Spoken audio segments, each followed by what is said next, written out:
시장 중심을 잡아보겠습니다. MTN 이양영 전문위원과 함께합니다. 안녕하세요. 네, 안녕하세요. 예, 간밤 미증시 오르긴 했는데 저는 조금 답답한 상승이라고 보여지더라고요. 어떻게 분석하고 계십니까? 네, 맞습니다. 그동안 그 S&P 500이 4일 연속 하락했거든요. 예. 나스닥은 닷새 연속 하락했지만 이 정도 되면 좀 시원하게 쭉 올라가야 되는데 좀 그렇게 썩 그 마음에 드는 상승은 아니었고요.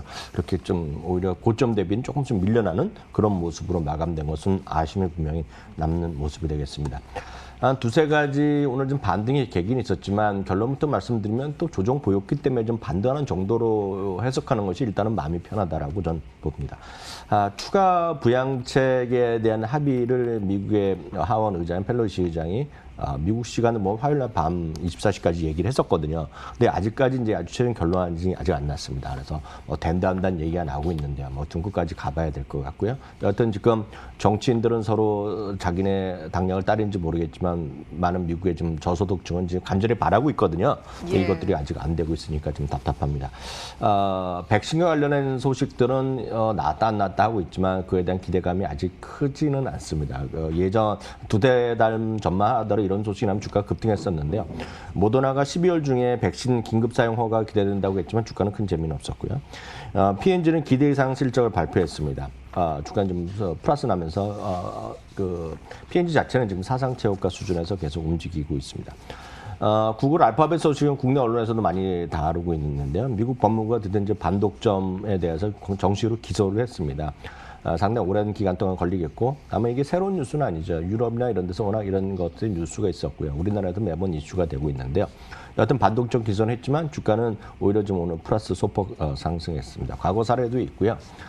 마이크로소프트 이런 건 반독점 얘기 나왔을 때 주가가 워낙 소송이 오래 걸립니다. 미국이요. 예. 그리고 오히려 주가가 올라갔었기 때문에 오히려 이런 주가 조정을 안에서 내리면 짐 크레이머 같은 거는 오히려 강력 매수해야 된다 이런 얘기까지 하고 있거든요. 그러니까 뉴스는 분명히 있지만 실적이나 이런 것들은 또 다른 모멘텀이 있다라고 보셔야 되겠습니다. 많은 분들이 오히려 기대했던 것은 시간에 실적 정규전이 끝나고 나서 넷플릭스가 실적을 발표했는데 한마디로 쇼크가 나왔습니다. 숫자 자체, 즉 이익 자체도 생각보다 적었지만 그거보다는 구독자 증가에 월가의 컨센서스는 350만 명이었고요.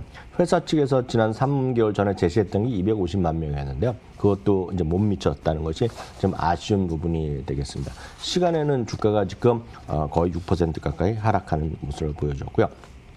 특히 이 모든 걸 다 떠나서 코로나19의 재확산, 3차 그런 그 확산이 지금 현재 진행형이라는 것 자체가 시장을 여전히 발목을 잡을 수밖에 없다는 거죠. 프랑스, 독일, 스페인, 이탈리아 포함해서 유럽만 하더라도 10개국이 일평균 확진자 수, 일평균이라는 것이 7일 평균을 따집니다. 서양은. 우리나라는 평균이라는 말을 안 따지고 매일매일 숫자를 그냥 그걸 더 중시하는데 외국은 그렇지 않습니다. 여하튼 7일 이동 평균으로 7일 평균이 지금 10개국이 사상 최고치를 기록하고 있고요. 미국도 마찬가지입니다. 미국에 50개 주가 있지 않습니까? 50개 중에 16개 주는 일평균 확진자 수가 최고치를 가고 있습니다. 그만큼 이런 것들이 결국은 좀 발목을 잡을 수밖에 없는 그런 요인이다라고 일단 이해하시면 되겠습니다. 예.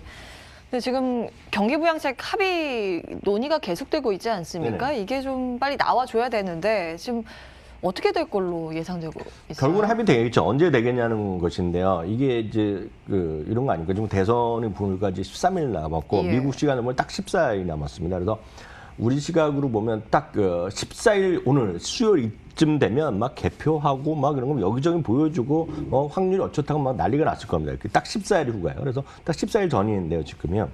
그러다 보니 양쪽 다 자기네가 이길 거라고 그러고 있지 않습니까? 그러면 자기가 이긴 다음에 대통령이 당선자가 됐을 때 힘을 실리니까 자기 뜻대로 더 많이 되겠죠. 그리고 그때는 아시겠지만 대통령 선거하면 우리나라는 관심 있지만 하원은 전부 다 매년 2년마다 하고요. 상원도 이제 3분의 1 바뀌거든요, 지금은. 그래서 그런 것들이 상당히 이슈가 될 수밖에 없는데요. 여하튼 주식시장은 이제 나중 문제고 많은 사람들이 기다리고 있는데 지금 안 되니까 지금 답답한 거라고 보게 돼요. 언젠가는 되겠죠. 다만 당장 오늘이 될지 선거 전에 돈을 나눠줄지 아무도 모르는 거죠. 그래서 펠로시 의장이 얘기했던 것은 지금까지 오늘까지 돼야지 미국 시간은 화요일 날 밤까지 돼야지 선거 전에 돈을 나눠줄 수 있다는 거거든요. 그러니까 어떤 절차가 필요한지 모르겠으나 여하튼 기다림은 연속이다라고 보셔야 되겠습니다. 다만 만약 된다 그러면 분명히 긍정적인 효과는 분명히 있겠죠.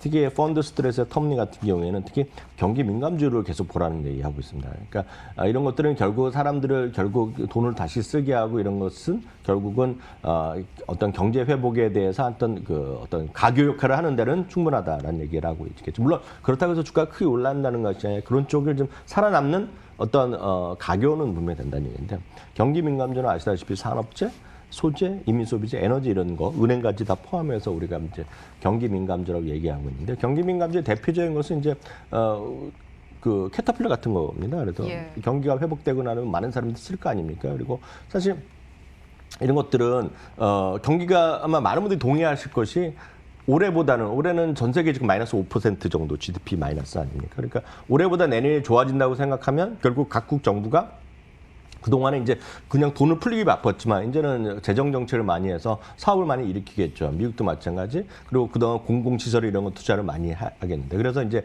SOC 투자 이런 얘기를 많이 하는 거거든요. 누가 대통령 되도록 마찬가지인데. 그러다 보니 캐터필러 같은 것들 그리고 농기 같은 거 이런 것들이 막 최고가 가는 건데 마침 캐터필러 같은 것이 대표적인 어떤 경기 민감 섹터다라고 일단 해서 소개만 해드렸습니다. 요즘에 좀 캐터필러의 주가가 심상치 않게 올라가고 있다는 점도 좀 주목이 되고 시사하는 바가 분명히 있을 겁니다. 그리고 원자재 가운데서는 구리 가격이 2018년 고점 수준까지 올라왔다는 점도 그걸 어떻게 봐야 되는지 여러 가지 좀 따져볼 필요가 있어 보입니다. 자, 국내 기업 가운데서는 SK 하이닉스, 인텔 낸드 사업 부문을 10조 원대에 인수하기로 하면서 평가는 엇갈리고 있고 어제 외국계의 매도세가 좀 거세게 나와서요. 이걸 어떻게 바라봐야 될지가 의문이 남습니다. 네, 이건 나름대로 제가 깔끔하게 정리를 해드리겠습니다. 중요한 거 보면 우리나라 이제 일부 언론에서 보는 시각과 주식시장의 투자자가 보는 시각과 해외 시각, 장기 투자가 단기 투자가 많이 다를 겁니다. 이 부분에 관해서는. 다만 우리나라 이제 일부 언론에서 보면 이런 얘기를 많이 하거든요. 특히 경제 이런 쪽에서 보면 SK하이닉스 이렇게 10조 투자하면 역시 최태원 회장의 탁월한 선택이었다 이런 얘기하고 과거 이런 성공사를 얘기하고 있는데 죄송하지만 그런 것은 주식시장랑 아무런 상관이 없는 겁니다. 그래서 중요한 것은 SK하이닉스나 인텔이 이런 딜을 왜 했냐는 거죠. 당연히 인텔이나 SK하이닉스가 최선의 어떤 투자 판단을 통해서 한 결과라는 거죠. 이게 누가 억지로 이거를 필요하지도 않은 거를 사라 그런 것도 아니고 꼭 필요한데 남한테 파는 것도 아니지 않습니까? 결국 어떤 자본주의 사회에서 이런 큰 딜이 있다는 것은 그만큼 최선을 다하고 자기네가 생각하기에는 나중에 어떤 결과가 나왔지만 자기네가 생각하기에는 즉 각각의 주주, 각각의 경영진의 최상의 생각에는 SK하이닉스는 인텔의 그런 낸드 부분을 갖고 오는 게 좋다고 판단하는 거고요. 인텔은 그게 파는 것이 유리하다고 생각했다. 그 관점을 여러분들 어떤 M&A도 그걸 기본으로 깔고 가셔야 된다라고 먼저 좀 말씀드리겠고 그럼 가격이 항상 문제지 않습니까? 이게 10조 원이다 어쩌냐면 누구나 어떤 여러분들이 부동산을 매매하든 주식을 하더라도 뭘 하더라도 파는 사람은 뭔가 좀 손해봤다는 생각을 할 것이고 사는 사람은 비싸게 샀다는 생각할 거 아닙니까? 그러니까 똑같은 논리가 이 주시장에도 하지만 결국 그것이 합의된 가격이기 때문에 그 가격 갖고 논란은 의미가 없다고 보고 있습니다. 다만 단기적으로 아주 단기적으로 보면 이거 지금 SK하이닉스는 지금 10조 원을 어찌됐건 어떤 방식으로 줘야 되니까 뭔가 지금 현금에서는 뭔가 마이너스 날 거 아닙니까? 그래서 이제 그걸 부담스럽다고 생각하는 사람도 있을 것이고요. 인텔은 갑자기 이제 돈이 생기니까 좋아한다고 생각하겠지만 그건 아주 초단기적인 생각이고 저는 그런 논리 자체는 저는 동의할 수 없다라고 말씀드리고 싶습니다. 그럼 이제 본론으로 들어가겠습니다. 이제 그림을 보여드리고 있는데요. 삼성전자가 1위고요. 카옥시라는 곳이 2위, 웨스턴 디지털이 3위, 마이크론이 4위, SK하이닉스가 2위, 3위, 5, 6위 정도 하는 거죠. 그리고 인텔이 9.5%인데 SK하이닉스랑 인텔이랑 합치면 거의 20%가 되면서 2위로 올라선다는 거죠. 딱 이렇게 이해하시면 되겠습니다. 이 시장 자체가요. 낸드라는 시장 자체가 계속 재미가 없는 시장이다. 계속 그 시장 사이즈가 줄어드는데 그러면 사람들이 먼저 빠져나오려고 그럴 거 아닙니까? 그러면 이제 큰 의미가 없겠고 이 SK하이닉스 왜 사냐 이런 비판을 받겠지만 이 낸드 시장은요. 2024년까지 연평균 13% 이상 성장된다는 것이 미국의 어떤 전 세계적인 전자 그런 관련된 리서치 기관의 전망이거든요. 13%라는 것은 전 세계의 GDP 성장의 5배 정도 나올 수 있습니다. 그만큼 고성장을 계속하고 있다고 보여야 되겠고요.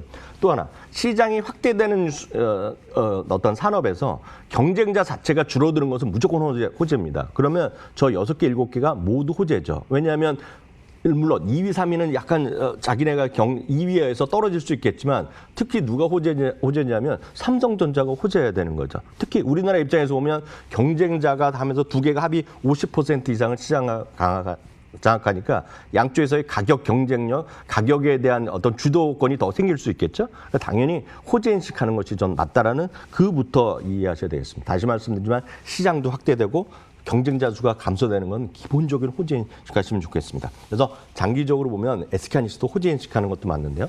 더 중요한 거는 삼성전자가 더 호재라고 좀 보고 있습니다. 왜? 앞서 말씀드렸다시피 경쟁자가 줄어들고 어떤 가격에 대한 주도권이 대한민국에서 같이 갈 수 있다는 거죠.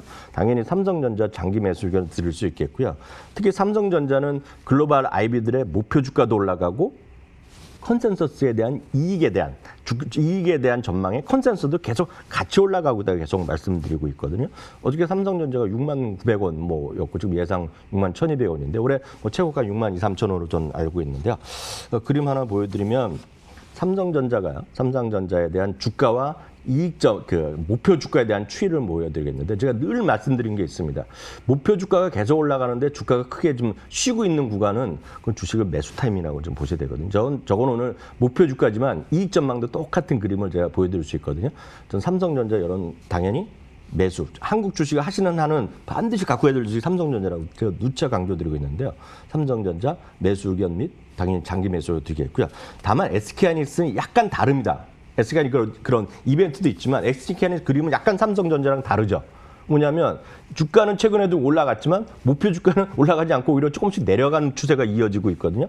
여기서 여러분 힌트를 찾으시면 SK하이닉스의 이런 이벤트 장기적으로 호재로 하겠지만 여러분들 관심은 뭐를 가지셔야 된다? 단연코 삼성전자를 보셔야 된다라고 말씀드릴 수 있겠습니다.